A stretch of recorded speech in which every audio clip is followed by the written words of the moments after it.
Hello viewers, আসসালামু আলাইকুম। আপনারা কেমন আছেন? আশা করি সবাই ভালো আছেন। দেশি মুরগির বাচ্চা ফোটানোর পর পরিচর্যায় করণীয় যেসব কাজ রয়েছে সেগুলো ভালোভাবে জেনেই দেশি মুরগি পালন শুরু করতে হবে। লাভজনক হওয়ার কারণে আমাদের দেশে বিশেষ করে গ্রামাঞ্চলে ব্যাপক হারে দেশি মুরগি পালন করা হচ্ছে। আজকে আমরা জেনে নিব দেশি মুরগির বাচ্চা ফোটানোর পর কি পরিচর্যা করতে হবে আর কি করণীয় আছে সে সম্পর্কে। তার আগে ছোট্ট একটা রিকোয়েস্ট, আমার ইউটিউব চ্যানেলটি যদি এখনো সাবস্ক্রাইব না করেন তাহলে আমার ইউটিউব চ্যানেলটি এখনই সাবস্ক্রাইব করেন এবং পাশে থাকার বেল বাটনটি অন করে দেন, যাতে করে আমার পরবর্তী ভিডিওর নোটিফিকেশনটি আপনার কাছে প্রথমে চলে যায়। তাহলে চলুন ভিডিওটি শুরু করা যাক।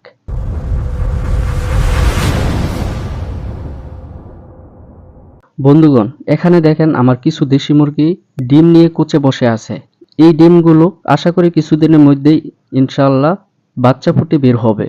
তারপর আমার কি করতে হবে, কি করণীয়, সব কিছুই আমি আপনাদের এক এক করে জানিয়ে দিব আমার নিজের অভিজ্ঞতা থেকে। প্রথমে আসি দেশি মুরগির বাচ্চা ফোটানোর পর পরিচর্যায় করণীয় কি। দেশি মুরগির বাচ্চা ফোটানোর পরে গরমের সময় বাচ্চার বয়স 3 থেকে 4 দিন এবং শীতকালে 10 থেকে 12 দিন পর্যন্ত বাচ্চার সাথে মাকে থাকতে দিতে হবে। তখন মুরগি নিজেই বাচ্চাকে দেবে, এতে কৃত্রিম ওমের প্রয়োজন হবে না। এ সময় মা মুরগিকে খাবার দিয়ে দিতে হবে। মা মুরগির খাবারের সাথে সাথে বাচ্চার খাবারও কিছু আলাদা আলাদা করে দিতে হবে। এতে করে মা মুরগির সাথে সাথে বাচ্চা মুরগিও খাবার খেয়ে নিবে। আপনারা বাচ্চাদেরকে চাউলের যে খুদ আছে সেই খুদটা দিয়ে দিবেন, অথবা চাউল ভাঙ্গা বাচ্চাদেরকে আলাদাভাবে দিয়ে দিবেন।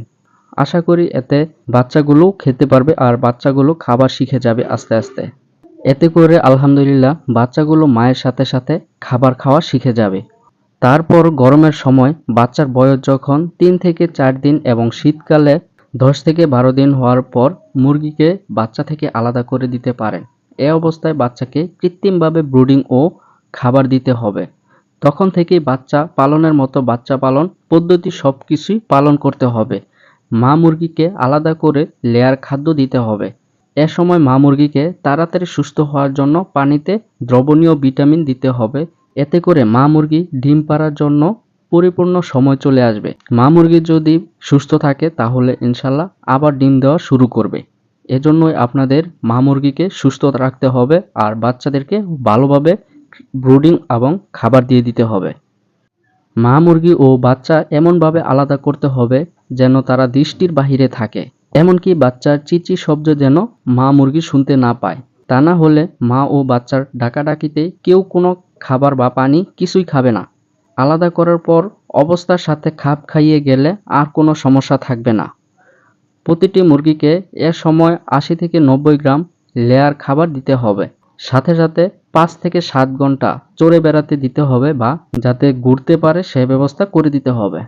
প্রতি 3 থেকে 4 মাস পর পর কৃমির ওষুধ এবং 4 থেকে 5 মাস পর পর আরডিবি টিকা দিতে হবে।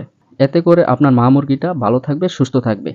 আর বাচ্চাগুলো আলাদা হওয়ার পর তাদেরকে ভালোভাবে টেক কেয়ার করতে হবে এবং ভালো খাবার দিয়ে দিতে হবে, যাতে করে বাচ্চাগুলো সুস্থ থাকে। আর নিয়মিত টিকা দিতে হবে। পরিশেষে বলতে চাই, আমার নিজের মুরগি পালনের অভিজ্ঞতা থেকেই আমি আপনাদের এগুলো জানিয়ে দিছি। এভাবে যদি আপনার মুরগির বাচ্চাগুলোকে ভালোভাবে টেক কেয়ার করেন বা ভালোভাবে খাবার পরিচালনা করেন, ইনশাল্লাহ আপনার মুরগির বাচ্চাগুলো ভালো থাকবে, সুস্থ থাকবে। আর আমি যেই নিয়মে বাচ্চাদের খাবার দেওয়ার কথা বলছি আর যেভাবে আলাদা করার কথা বলছি সেভাবে যদি আপনারা করতে পারেন, ইনশাল্লাহ ভালো একটা রেজাল্ট পেতে পারেন। একটা মুরগির বাচ্চাও মরবে না ইনশাল্লাহ, এটা আমি গ্যারান্টি দিয়ে বলতে পারি।